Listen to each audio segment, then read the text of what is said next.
नमस्कार दोस्तों, स्वागत है आपका स्टडी फॉर सिविल सर्विसेज में। वीडियो को पूरा देखिए। कोई भी आपका फीडबैक है, कोई सजेशन है, तुरंत वीडियो में कमेंट करके जरूर बताइए। अच्छा लगे तो वीडियो लाइक जरूर कर लीजिए और ऐसे वीडियो लगातार फ्री में पाने के लिए चैनल को तुरंत सब्सक्राइब कर लीजिए और बेल आइकन को जरूर टैप कर लीजिए ताकि आगे भी सारे वीडियो आपको मिलते रहे। यूट्यूब में फॉलो करते हैं तो प्लीज ये वाला फ्री टेलीग्राम चैनल जरूर ज्वाइन कर लीजिएगा। सारे नोटिफिकेशन, सारे अपडेट यहीं पे आते हैं, ध्यान रखिएगा। स्टडी फॉर सिविल सर्विसेज का कोई भी पेड ग्रुप अगर आपको ज्वाइन करना है तो सिर्फ 856480560660897523864455 यही नंबर है हमारे, सिर्फ जहां पे कॉल या व्हाट्सएप कर सकते हैं। इंस्टाग्राम पे हमारा पेज जरूर फॉलो कर लीजिएगा, studyforcivil.services है। ट्विटर पे हमको जरूर फॉलो कर लीजिएगा, @studyforcivils है। सारे क्वेश्चन अटेम्प्ट करिए और स्कोर अपना तुरंत कमेंट करके बताइए।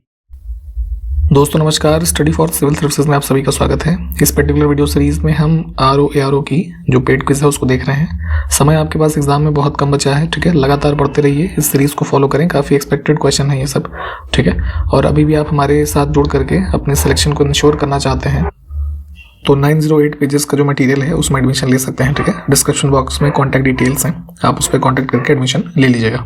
स्टार्ट करेंगे आज के फर्स्ट क्वेश्चन के साथ। पूछा गया है, शाहजहां नामा पुस्तक के लेखक कौन है? ऑप्शन डी को चुनेंगे हम, इनायत खां। 17वीं सेंचुरी में शाहजहां के टाइम पीरियड से संबंधित है ना संकलन है कि ऑप्शन डी। अनवार या अनवर ए सुहेली नामक ग्रंथ किसका अनुवाद है? इस फॉलोइंग जो पुस्तकें लिखी हुई हैं, तो जैसे हमने लास्ट वीडियो में शायद ये रामायण और महाभारत के ट्रांसलेशंस जो हुए उसके बारे में देखा था, तो वैसे ही विष्णु शर्मा की जो पंचतंत्र लिखी गई संस्कृत में, उसको लेटर ऑन जो है ये पर्शियन में ट्रांसलेट किया था किसने? अबुल फजल ने, ठीक। अनवार ए सुहेली नाम से, ठीक। मुगलों की अदालत की भाषा क्या थी? हिंदी में थोड़ा सा ये अदालत नहीं, हम इसको कह सकते हैं कि जो दरबार की भाषा थी, है ना। ऑफिशियल जो मुगल कोर्ट होता था, ठीक है। तो दरबारी भाषा या ऑफिशियल लैंग्वेज हम कह सकते हैं क्या थी मुगल काल में? पर्शियन। मुगल कालीन एक और ग्रंथ है मासिर ए आलम गिरी, ठीक है। तो ये किसकी रचना है? तो ये पुस्तक जो है ये औरंगजेब के शासनकाल से संबंधित इतिहास का विवरण देती है और राइटर है सकी ये मुस्तैद खां, ऑप्शन फर्स्ट। इसमें गलत युग्म चुनना है। मध्यकाल से संबंधित कुछ और पुस्तकें हैं। देखिए यहाँ पे अब चूंकि आपका एमसीक्यू बेस्ड एग्जामिनेशन है तो बहुत डिटेल में जानने की जरूरत नहीं है, फैक्चुअल नेचर है, तो बुक और राइटर कम से कम इतना नाम ध्यान रखें, ये सब पूछा जाता है, ठीक है। लगातार ये चीज़ें रिपीट होती हैं। तो यहाँ पे तीनों हमारे ऑप्शन ठीक हैं, गलत इसमें कुछ भी नहीं है। नेक्स्ट है नस्तलीक, एक लिपि है। कौन सी लिपि है कुल मिला के यही बताना है, ठीक है, जो मुगल काल में प्रयुक्त होती थी। तो एक प्रकार की जो है ये राइटिंग की स्क्रिप्ट होती थी, किसकी? पर्शियन में, ठीक है, ऑप्शन फर्स्ट। नेक्स्ट है कवि हृदय राजा, जिसने नागरी दास के नाम से कृष्ण की प्रशंसा में छंद लिखे कुछ, तो ये कौन थे कुल मिला के ये बताना इनका नाम। तो यहाँ पे ये जो नाम है, इस नाम से इन्होंने राइटिंग्स की या फिर लोकप्रिय नाम हुई है, ठीक है। और इन्होंने भगवान कृष्ण की प्रशंसा में कुछ राइटिंग्स लिखी। तो किशनगढ़ के जो है किंग थे राजा सावंत सिंह, ठीक है। लगभग ये जो है 1750s के अराउंड के किंग थे, ठीक।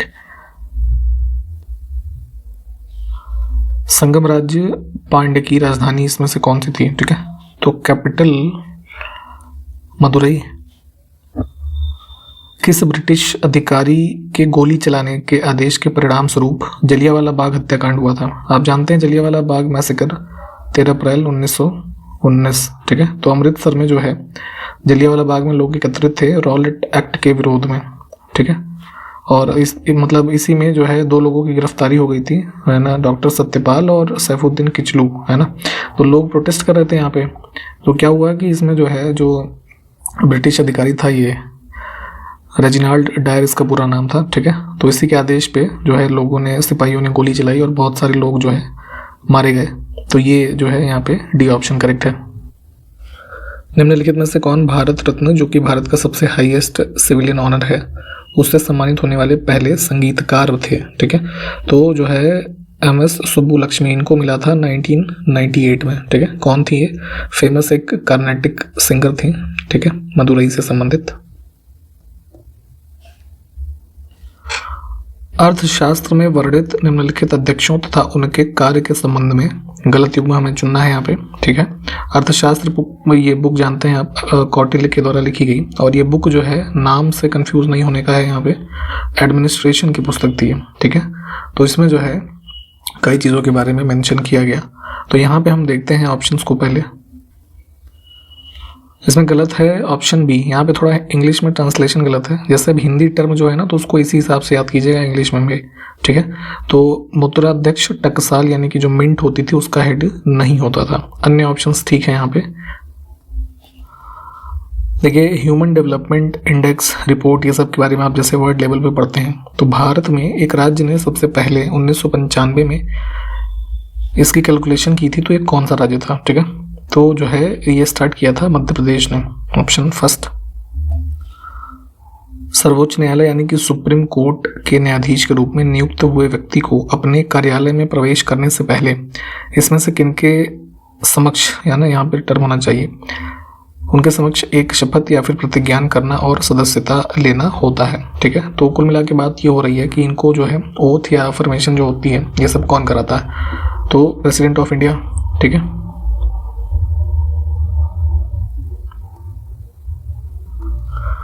बायोडीजल जिसको कि एक फ्यूल के रूप में इस्तेमाल किया जा सकता है, ठीक है।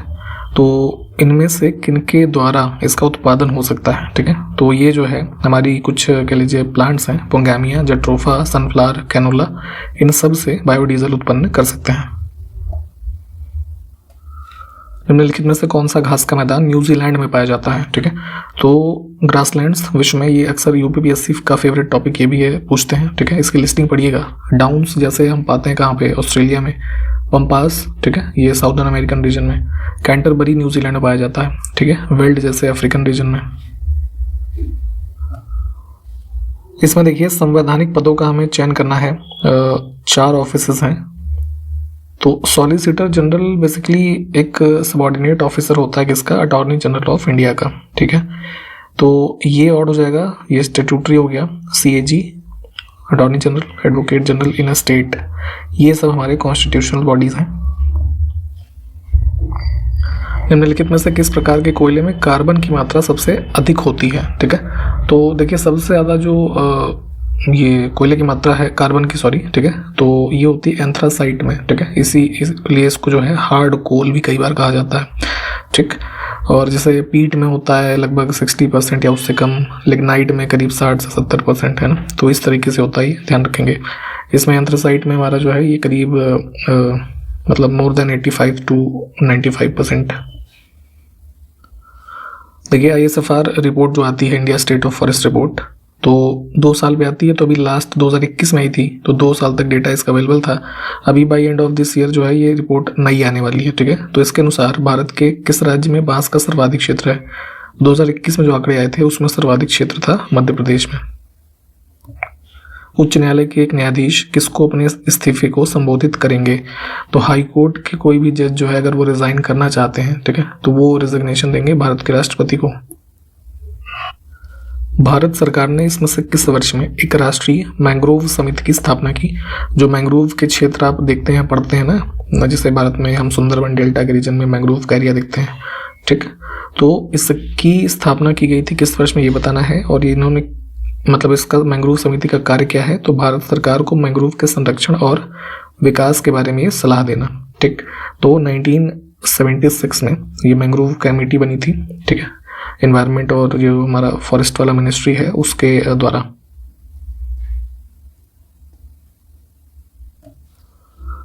गांवों में स्वास्थ्य और स्वास्थ्य शिक्षा को बढ़ावा देने के लिए इसमें से किस मंत्रालय के द्वारा या फिर नीति आयोग के द्वारा स्वास्थ्य रक्षा कार्यक्रम, ये एक प्रोग्राम चलाया गया था, ठीक है, 2016 में लॉन्च किया गया था, ठीक है। किसने किया था, आयुष मिनिस्ट्री ने।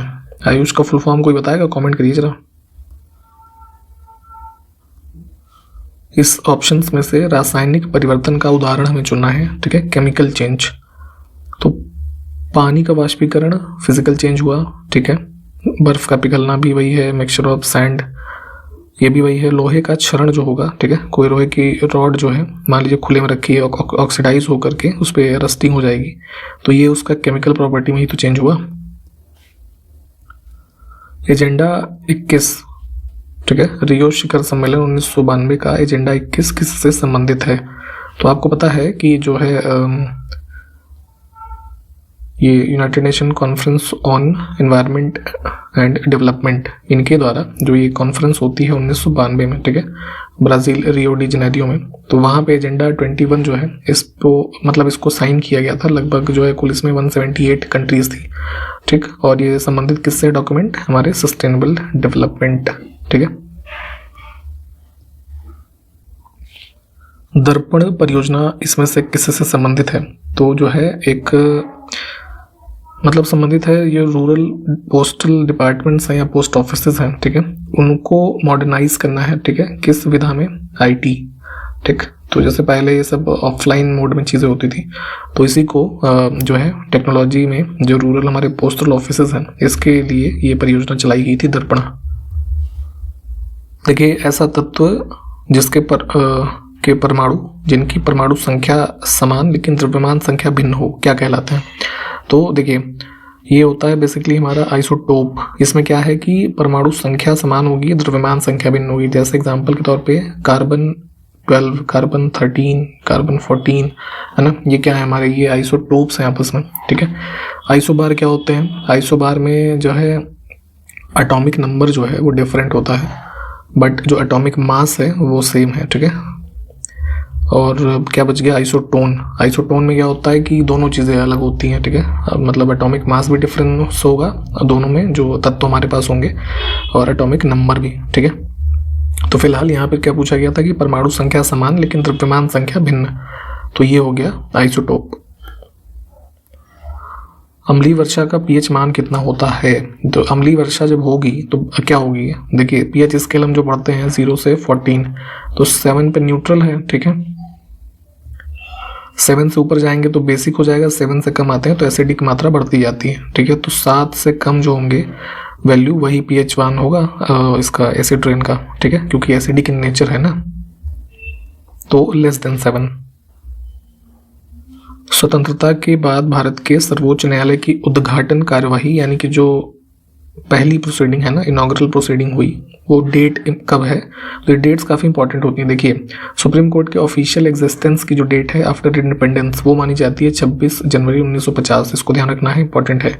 और जो पहली प्रोसीडिंग स्टार्ट हुई, इनॉग्रल सेशन जो हुआ पहला, वो 28 जनवरी को हुआ, ठीक है, 1950। तो इसमें बी विकल्प को चुनेंगे हम।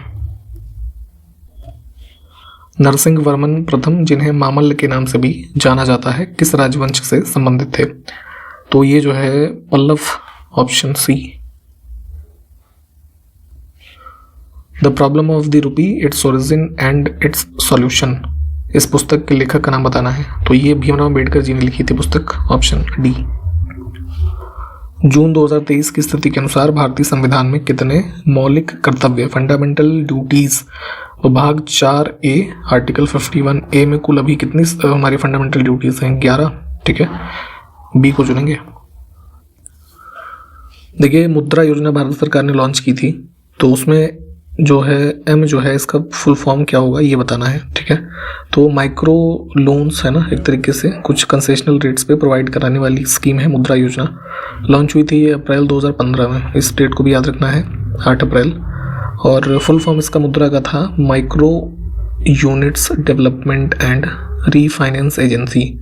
तो क्या हो गया? माइक्रो। किसी व्यक्ति को भारत के उपराष्ट्रपति बनने के योग्य होने के लिए उसकी आयु न्यूनतम कितने वर्ष की होनी चाहिए? तो प्रेसिडेंट और वाइस प्रेसिडेंट के लिए न्यूनतम जो आयु सीमा है वो 35 वर्षों की होनी चाहिए। निम्नलिखित में से कौन सी परत पृथ्वी की वायुमंडलीय परतों में से एक नहीं है? ठीक है, तो जो हमारी एटमॉस्फेरिक लेयर्स हम पढ़ते हैं, ट्रोपोस्फियर, फिर स्ट्रेटोस्फियर, मीजोस्फियर, थर्मोस्फियर, एक्सोस्फियर, तो यहाँ पे इंटरस्फियर जैसा कुछ भी नहीं होता। इसमें से किसने जैव विकास की अवधारणा को अपनी पुस्तक द ओरिजिन ऑफ स्पीसीज, है ना, इसमें दिया था? तो बुक का पूरा नाम था on the origins of species. ठीक, तो जो है लाइफ के इवोल्यूशन के ऊपर ये पुस्तक जो है लिखी गई थी चार्ल्स डार्विन के द्वारा और पब्लिश हुई सबसे पहली बार 1859 में। ठीक, केंद्र सरकार ने हाल ही में युवा 2.0 योजना शुरू की। तो यह जो है कितने वर्ष के युवाओं या उससे कम के आयु के नवोदित लेखकों के लिए एक प्रशिक्षण और परामर्श कार्यक्रम है। तो इसमें 30 ईयर्स से बिलो है ना, इस एज ग्रुप के लोग कवर होते हैं इस योजना में। गुर्जर, प्रतिहार, राष्ट्रकूट और पाल वंशों के शासक इसमें से किस क्षेत्र के ऊपर नियंत्रण को लेकर के सदियों तक आपस में लड़ते रहे। तो फेमस एक है हिस्ट्री में ट्राइपैट्रिएट स्ट्रगल, जिसमें 3 जो है शासक शामिल रहे। गुर्जर प्रतिहार है ना, सेंट्रल इंडिया के रीजन से, बंगाल के रीजन से पाल शासक और दक्कन रीजन से राष्ट्रकूट। ठीक है, बैटल ऑफ कन्नौज की बात हो रही है। निम्नलिखित में से कौन सी देवी या देवता उड़ीसा के पुरी में जो रथ यात्रा आयोजित होती है उस उत्सव से संबंधित नहीं है। तो जो आपने बड़े बड़े रथ देखे होंगे, तो ये जो रथ यात्रा निकाली जाती है उड़ीसा में मनाते हैं इसको पुरी में, और इसमें जो है ये जगन्नाथ, ठीक है, इनके भाई बलभद्र और बहन सुभद्रा है ना, ये 3 लोगों के चैरियट शामिल होते हैं। लॉर्ड शिव या भगवान शिव जो है ये ऑड हो जाएंगे। निम्नलिखित में से किस एक ने महत्वपूर्ण कृतियां रामचंद्रिका तथा रसिक प्रिया इनकी रचना की। तो जो है इसमें संस्कृत और हिंदी के प्रमुख कवि थे ये केशव दास है ना, केशव दास। तो इन्हीं की रचनाएं हैं ये, ठीक है, हिंदी से संबंधित। निम्नलिखित युग्मों में से कौन सा एक सुमेलित नहीं है। ठीक है, तो यहाँ पे कुछ फॉरेन ट्रैवलर्स हैं। ठीक, किस मुगल शासक के कोर्ट से संबंधित है ये लिखा हुआ है। तो इसमें जो ये था ना ब्रिटिश थॉमस रो, तो जहांगीर से संबंधित था ये। अन्य ऑप्शंस ठीक है। निम्नलिखित विदेश यात्रियों में से किसने भारत के हीरों और हीरे की खदानों की विस्तृत रूप से चर्चा की।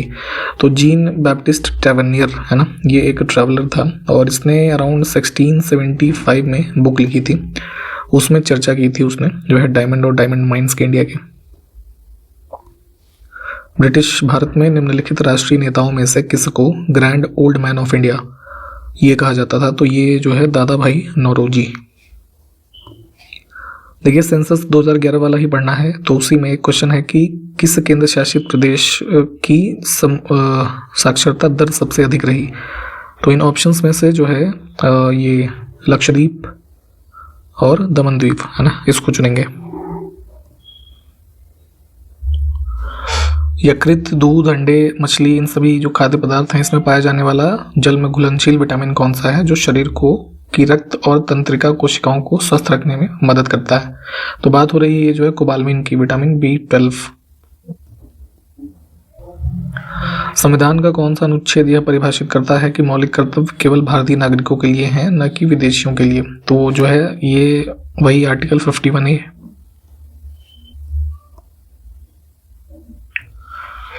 रानी गाइदिनल्यू, ठीक है, एक महिला का नाम था ये, किस आंदोलन से ये जुड़ी हुई थी। तो ये बेसिकली मणिपुर की एक फ्रीडम फाइटर थी।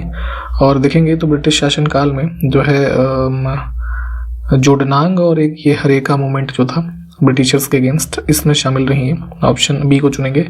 इन्होंने जो एक ट्राइबल ऑर्गेनाइजेशन भी फाउंड किया था, पूछा गया एग्जाम में, काबिनी समिति, ठीक है, इसको भी ध्यान रखेंगे, 1934 में।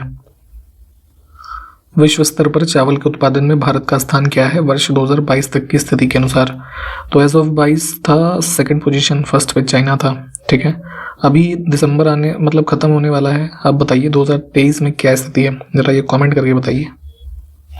संगीत नाटक अकादमी पुरस्कार से सम्मानित रतिकांत महापात्र, इनको भारत के निम्नलिखित शास्त्रीय नृत्यों में से किसके लिए जाना जाता है। तो ये उड़ीसी जो हमारा ये होता है ना डांस, इसके जो है पॉपुलर आर्टिस्ट रहे थे। Option first. निम्नलिखित में से कौन सा पोटेशियम लवण एक खनिज पूरक है जिसका उपयोग रक्त में पोटेशियम के निम्न स्तरों के उपचार या रोकथाम के लिए किया जाता है। तो बॉडी में हमारे पोटेशियम जो है मोस्टली देखेंगे सेल्स में प्रस्तुत होता है और एक प्रकार के इलेक्ट्रोलाइट की तरीके काम करता है जो कि हमारे नर्व्स के फंक्शनिंग में, मसल मूवमेंट, हार्ट बीट के रेगुलेशन, इन सब के लिए कार्य करता है। ठीक, तो जैसे पोटेशियम की कमी हो जाए है ना, तो उस स्थिति को हम जो है एक हाइपोकैलेमिया नाम की स्थिति से जानते हैं, इसको भी ध्यान रखिए। और इसी की पूर्ति के लिए हम जो है पोटेशियम सॉल्ट कौन सा यूज कर सकते हैं, पोटेशियम क्लोराइड। Option B. ठीक, तो यहाँ पे कंप्लीट किया हमने आज का वीडियो। सारे क्वेश्चंस को देखिए, जो क्वेश्चंस पूछे गए हैं उसको कमेंट करके बताइएगा। एडमिशन के लिए कॉन्टैक्ट डिटेल भी हमारी जो है डिस्क्रिप्शन बॉक्स में है, आप उस पर कॉन्टैक्ट करके एडमिशन वगैरह भी ले सकते हैं। टाइम कम है, प्लीज़ पढ़ते रहें। मिलेंगे अगले वीडियो में, तब तक के लिए नमस्कार, जय हिंद।